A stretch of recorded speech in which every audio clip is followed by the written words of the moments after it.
बिस्मिल्लाहिर्रहमानिर्रहीम। नाज़रीन अस्सलाम वालेकुम, मैं हूँ इमरान वसीम। नाज़रीन, प्रोग्राम का आगाज़ तो हम करेंगे जस्टिस मज़ाहिर अली अकबर नकवी, जिन्होंने कल सुप्रीम कोर्ट के जज के ओहदे से इस्तीफ़ा दिया था। उनके इस्तीफ़े के हवाले से दो बड़ी अहम डेवलपमेंट्स हुई हैं। सबसे पहले तो ये तफसीलात आप नाज़रीन के साथ शेयर करेंगे और फिर बानी तहरीक इंसाफ साबिक़ वज़ीर आज़म इमरान ख़ान से मुतल्लिक़ दो बड़ी अहम ख़बरें हैं, उनकी तफसीलात आपको बताएंगे। पेशावर हाई कोर्ट में अवामी नेशनल पार्टी के अहम रहनुमा एमल वली ख़ान के ख़िलाफ़ जो कंटेम्प्ट ऑफ कोर्ट केस की समाअत हुई है, इस केस की समाअत के दौरान chief justice Peshawar high court Ibrahim Khan ने कुछ ऐसे रिमार्क्स दिए हैं जिसके बाद जो सोशल मीडिया के जुगादरी हैं उनकी ज़बानों को ताले लग गए हैं, उनकी ज़बानें गंग हो गई हैं।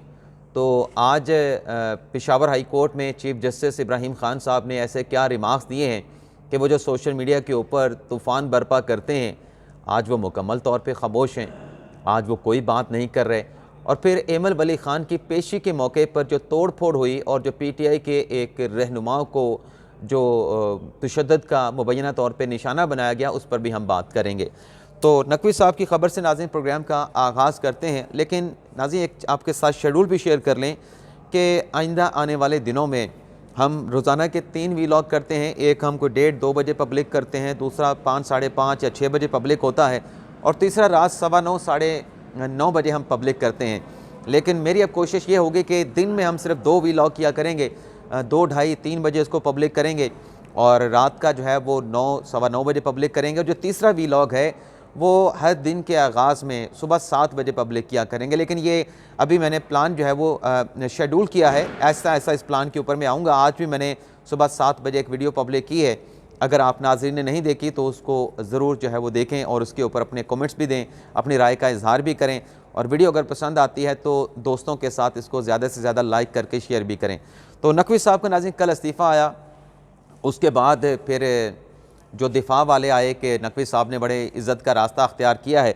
इस बहस में जाए बगैर आज डेवलपमेंट ये हुई है कि सदर मुमलिकत आरिफ अलवी साहब ने जो इस्तीफ़ा था वज़ीर आज़म अनवारुल हक काकड़ की एडवाइस पे मज़ाहिर नकवी साहब का इस्तीफ़ा एक्सेप्ट कर लिया है। और इस हवाले से वजारत कानून आज नोटिफिकेशन भी जारी कर देगा। आर्टिकल 179 की रोशनी में नकवी साहब का ये इस्तीफ़ा एक्सेप्ट किया गया है। लेकिन नाज़रीन, जो शिकायत कुनंदगान थे नकवी साहब के ख़िलाफ़ सुप्रीम जुडिशल कौंसिल में, जिसमें मियाँ दाऊद जो हैं वो सफ़े अव्वल में शामिल थे, सबसे ज़्यादा पेश थे, उनकी तरफ से नकवी साहब के इस्तीफ़े को मुस्तरद कर दिया गया है।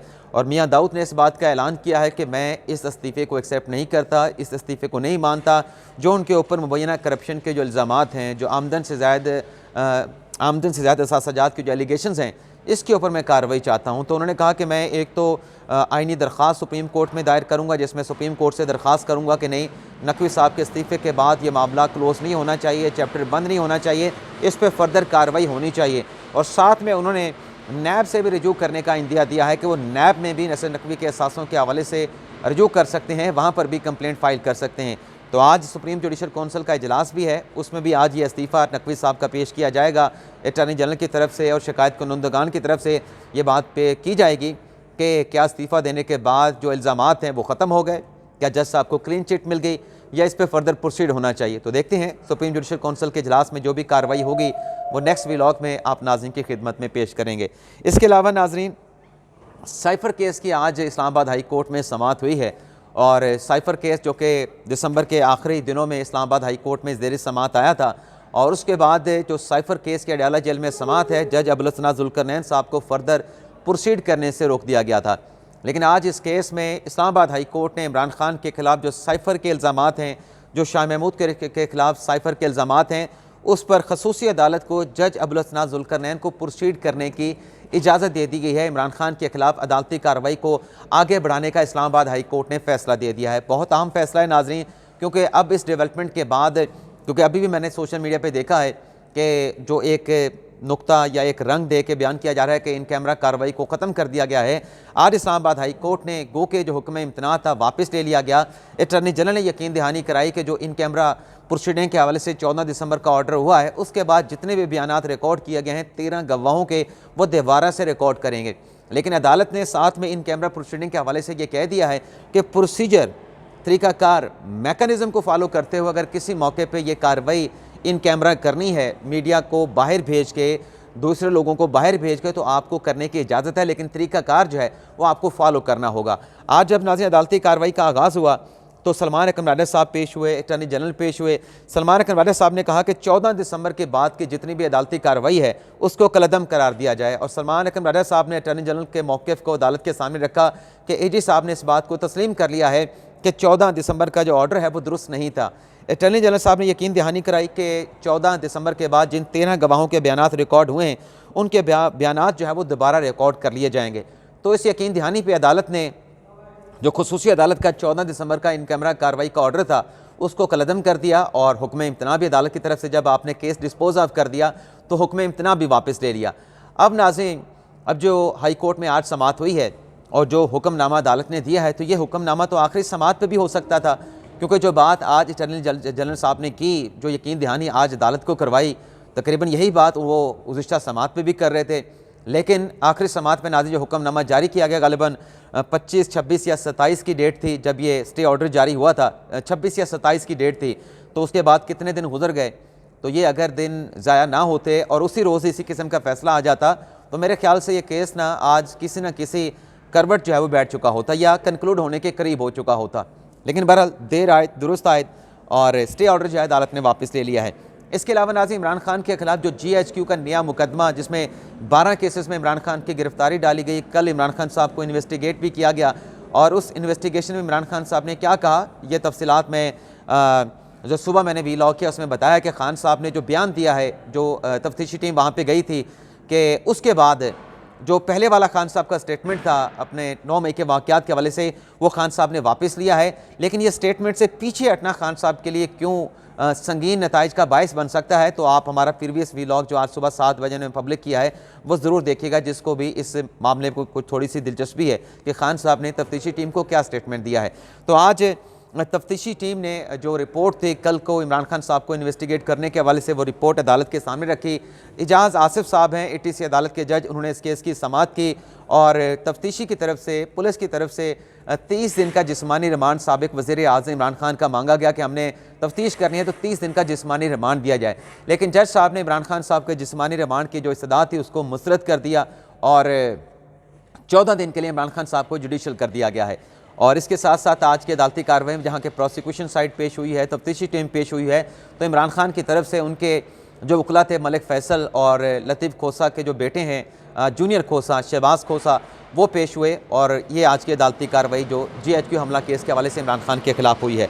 इसके अलावा नाज़रीन अरशद शरीफ के हवाले से जो मुकदमात की तफसीलात के लिए उन्होंने अपनी ज़िंदगी में एक दरख्वास्त इस्लामाबाद हाई कोर्ट में दायर की थी, उस पर समाअत हुई है। समी इब्राहिम की दरख्वास्त पे समाअत हुई है, और इस केस की समाअत के दौरान जो जज हैं मोहसन कियानी साहब, उन्होंने बड़े अहम रिमार्क्स दिए हैं। 16 मुकदमात की तफसीलात बताई गई आज अदालत को कि अरशद शरीफ के खिलाफ कितने मुकदमात हैं, तो बताया गया कि 16 मुकदमात हैं जो हमें तफसीलात फराहम की गई हैं। जज साहब ने कहा कि अगर किसी के इंटरव्यू देने पर इस तरीके से मुकदमात का इंदराज होगा कि सिब्बी में, हैदराबाद में और कलात में मुकदमा दर्ज होगा, तो फिर तो 25 करोड़ अवाम ने अगर किसी का इंटरव्यू देखा है, वो उसके साथ इख्तलाफ करते हैं, तो क्या फिर 25 करोड़ अवाम उस शख्स के खिलाफ जो है वो मुकदमात का इंदराज कराएंगे। और फिर जज साहब ने यह भी कहा कि अगर ये सब कुछ करना है, इसी तरीके से मुकदमात का इंदराज होना, तो फिर जो आज़ादी आपने दी है वो आज़ादी आप जो है वो वापस ले लें। तो रियासत को ये सब कुछ नहीं करना चाहिए, एक इंटरव्यू पे इतने मुकदमात का इंदराज नहीं होना चाहिए।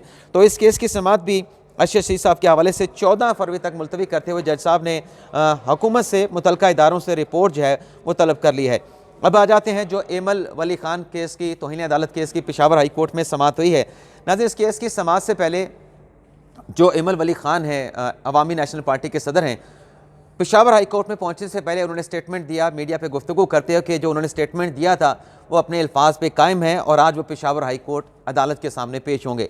जब वो पेशावर हाई कोर्ट पहुंचे तो उनके साथ अवामी नेशनल पार्टी के कारकुनान भी थे, और जो PTI के रहनुमा गालिबन फजल खान उनका नाम है, जिन्होंने ये पटिशन एमल वली खान के खिलाफ पेशावर हाई कोर्ट में दायर की थी कि उन्होंने कंटेम्प्ट ऑफ कोर्ट की है तो उनके खिलाफ प्रोसीडिंग की जाए। तो उन्होंने जब देखा अवामी नेशनल पार्टी के रहनुमाओं ने कि जनाब वहीं पे मौजूद हैं, तो उनके ऊपर जो फुटेज दिखाई गई हैं कि काफ़ी सख्त जो है वो उन्हें तशद्दुद का निशाना बनाया, जो PTI के फजल मोहम्मद ख़ान थे, और वहाँ से बीच बचाव करा के जो है PTI के रहनुमा फजल मोहम्मद ख़ान को वहाँ से पेशावर हाई कोर्ट से निकाला गया। तो जब नाज़रीन अदालती कार्रवाई का आगाज़ होना था, तो जब कमरा अदालत में एमल वली ख़ान पहुँचे तो बहुत ज़्यादा शोर शराबा हुआ, और शोर शराबे पे जो जज साहब थे, चीफ जस्टिस इब्राहिम खान साहब, उन्होंने बरहमी का इजहार भी किया और कहा कि अगर इस तरीके से समाअत होनी है तो फिर यह मुकदमा मैं नहीं सुनूंगा। और फिर जो गैर ज़रूरी लोग थे उन्हें कमरा अदालत से बाहर निकाल दिया गया। और फिर जब कमरा अदालत में कुछ थोड़ा पुरसुकून हुआ तो फिर अदालती कार्रवाई का आगाज़ हुआ। तो इब्राहिम खान साहब ने ये कहा, chief justice Peshawar high court ने, कि chief justice Peshawar high court की किरदार कशी की गई एमल वली कौन है, क्या वो हाज़िर हुए हैं। अब जब काजी फाइसर साहब कमरा अदालत में पूछते हैं कि इमरान रियाज खान कौन है, या बैरिस्टर गौहर कौन है, या अपने फ़ारूक हबीब कौन है, या उस्मान डार कौन है, तब तो जो वो लौंडे लपाड़े हैं एक सियासी जमात के, जो सपोर्टर के मतलब के लिबादे की आड़ में, सहाफ़त की आड़ में एक सियासी जमात को सपोर्ट करते हैं, तब तो वह बहुत चीखते चिल्लाते थे कि ये काजी फाइसर साहब बैरिस्टर गौहर को नहीं जानते, इमरान रियाज खान को नहीं जानते, पूरा पाकिस्तान पूरी दुनिया जानती है, और उस्मान डार को नहीं जानते जी, फ़ारूक हबीब को नहीं जानते। तो आज फिर एमल वली ख़ान खैबर पख्तूनख्वा में एक बड़ी सियासी जमात, पाकिस्तान तहरीक-ए-इंसाफ भी है KPK में, बाकी सियासी जमातें भी हैं, लेकिन अवामी नेशनल पार्टी KPK में बड़ी सियासी जमातों में उनका शुमार होता है। उसके प्रेसिडेंट को अगर पेशावर हाई कोर्ट ये कह रहे हैं कि वो किधर हैं और कौन है, तो इसके ऊपर तो फिर सबके ज़बानों को ताले लग गए, सब ने खामोशी अख्तियार कर ली। जो जुगादरी वो सोशल मीडिया पर करते हैं, आज कहते हैं ना कि पेशावर हाई कोर्ट ने क्यों नहीं पहचाना एमल वली ख़ान को, तो ये नाज़रीन अदालती कार्रवाई का एक हिस्सा होता है। कोई भी कानूनी नुक्ता का सवाल पूछना हो तो अदालत पूछती है कि ये कौन है, मतलब दरख्वास्त गुजार है, ये मुल्ज़म है, ये वकील है, कौन है, ये अदालत का सवाल होता है। हर अदालत में ऐसे पूछा जाता है। और ये मेरे ख्याल से मैंने ट्वीट भी किया है कि किसी मुल्ज़म को सामने खड़ा करके, सामने बुला के गुड टू सी यू कहने से ये बेहतर है कि ये पूछ लिया जाए कि जनाब कौन है जो अदालत के रोस्टरों के ऊपर खड़े हैं, जो बात करना चाहते हैं। लेकिन बहरहाल एमल वली ख़ान साहब ने कहा कि अपना इब्राहिम खान साहब ने कहा कि एमल वली कौन है, क्या वो हाज़िर हुए हैं, और फिर जो वीडियो थी वो चलाने का कहा गया। एमल वली ख़ान रोस्टरों पे भी उनको बुला लिया गया था चीफ जस्टिस की तरफ से। तो फिर इब्राहिम खान साहब ने वीडियो चलवाई और कहा कि ये इब्राहिम खान साहब की ये मतलब इब्राहिम मेरी ज़ात का मसला नहीं है, ये अदालत का मसला है। अप्रैल में मैंने रिटायर होना है और मैंने रिटायरमेंट के बाद किसी सियासी जमात में शमूलियत अख्तियार नहीं करनी। मेरे बारे में जो कहा गया उसको छोड़ें, ये चीफ जस्टिस के बारे में कहा गया है। अगर ये पठान है एमल वली ख़ान, अब उनको एमल वली ख़ान का पता भी है कि वो पठान है, पहले वो पूछ रहे थे वो कौन है, तो करें ना बात, अब क्यों नहीं बात करते, लेकिन नहीं बात करेंगे। लेकिन बहरहाल बात तरीक़ाकार की होती है और तरीक़ाकार ही फॉलो हो रहा था। तो इब्राहिम खान साहब ने कहा कि अगर ये पठान है तो मैं भी पठान हूँ, मैं उन्हें कुछ नहीं कहता, ये मेरा छोटा भाई है। वीडियो में मैंने बहुत सारी बातें की हैं। तो एमल वली ख़ान रोस्टरों पे थे। फिर जज साहब ने उनको मुखातब करके कहा कि जिस वक्त मैं जज था आप उस वक्त बच्चे हुआ करते, यानी जब मैं जज बना था आप बच्चे थे। एमल वली ख़ान ने कहा कि मैं माफ़ी चाहता हूँ, लेकिन जो मैंने बात की है वो ज़बान ज़द आम है, यानी वो अदालत में जाके भी अपनी बात को इंडोर्स कर रहे थे कि जो मैंने कहा है वो ज़बान ज़द आम है, बच्चा बच्चा बड़ा बूढ़ा हर यही बात करता है जो मैंने कही है। चीफ जस्टिस ने कहा कि 31 साल से किसी से पानी लेके भी नहीं पिया, आपके कज़न के मुकदमे में मैंने मेरिट पे फ़ैसला किया। एमल वली ख़ान ने कहा कि हम आपसे खुश हैं, हम आपका एहतराम करते हैं। और फिर एमल वली ख़ान ने कहा कि बाचा खान वली ख़ान पे गद्दारी के मुकदमात हैं, उन केसेस को आप समाअत के लिए क्यों मुकर्रर नहीं करते। तो इस पर chief justice Peshawar high court ने रिस्पॉन्ड किया रिमार्क्स के ज़रिए एमल वली ख़ान को कि आप जिनकी बात कर रहे हैं तो बाचा खान दादा हैं, आपके दादा हैं, तो वो सबके दादा हैं। तो एमल वली ख़ान ने कहा कि मैंने तो सिर्फ आपसे गिला किया है। Chief justice Peshawar high court ने कहा कि मर्द गिला नहीं करते, औरतों का काम है गिला करना, गिले छोड़ें। चीफ जस्टिस ने कहा कि आप हमारे पास आ जाते, आपको जो भी कहना था आप यहाँ पे आके कहते। वकील ने कहा कि एमल वली ख़ान ने केस दायर किया है वो नहीं लगता, यानी जिन केसेस का वो बात कर रहे थे बाचा खान के केस का और वली ख़ान के केस का, तो उनके वकील ने कहा एमल वली ख़ान ने कि इन्होंने केस दायर किया वो लगते नहीं हैं। तो एमल वली ख़ान ने कहा कि एक पार्टी के केसेस लगते हैं, हमारे केसेस नहीं लगते।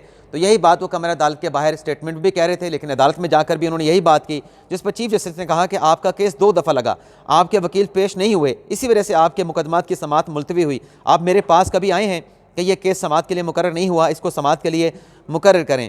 और फिर एमल वली ख़ान ने कहा कि मैं आपकी अदालत की तौहीन का सोच भी नहीं सकता, अदालतों का एहतराम करते हैं। एमल वली ख़ान ने कहा कि आप हमारे मीडिया ट्रायल कर रहे हैं। अब अदालत में ठहर के बंदा कह रहे हैं कि आप हमारा मीडिया ट्रायल कर रहे हैं।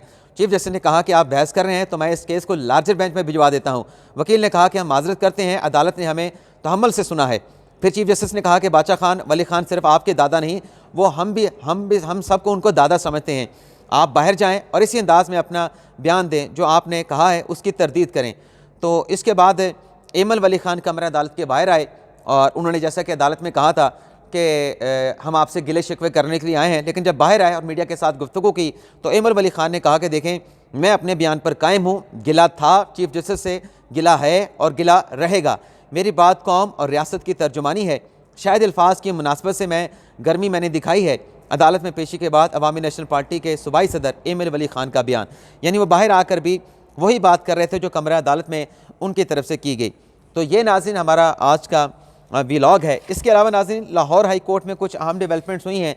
जो परवेज़ लाही के नॉमिनेशन पेपर रिजेक्ट हुए हैं, मोनस लाही के उनकी अहलिया और मोनस लाही की वालदा कैसरा लाही के, उसके ऊपर 3 रुकनी बेंच ने समाअत की है। उसकी तफसीलात हासिल करके के नेक्स्ट व्लॉग में आपके साथ हम शेयर करेंगे। और जो सनम जवेद के नॉमिनेशन पेपर रिटर्निंग अफीसर से और फिर एपलेट ट्रिब्यूनल की जानिब से मुस्तरद किए गए हैं, उस पर भी एपलेट फोरम ने लाहौर हाई कोर्ट के बेंच ने समाअत की है। उस हवाले से भी तफसीलात हासिल करके नेक्स्ट व्लॉग में आपके साथ हम शेयर करेंगे। और चीफ जस्टिस काजी फायसा ने एक बड़ी अहम बात की है कि हमें, मतलब मैं आपको बता देता हूँ वन लाइनर में, कि हमें इस्तेमाल किया जा रहा है और हम इस्तेमाल नहीं होंगे। हमें पता चल गया है कि हमें इस्तेमाल किया जा रहा है। अब किस मामले पे चीफ जस्टिस काजी फायसा ने किस मौके पे और कहाँ पे ये बात की है, इसकी तफसीलात फिर नेक्स्ट व्लॉग में आपके साथ हम शेयर करेंगे। इजाज़त चाहते हैं नाज़रीन, अल्लाह हाफ़िज़।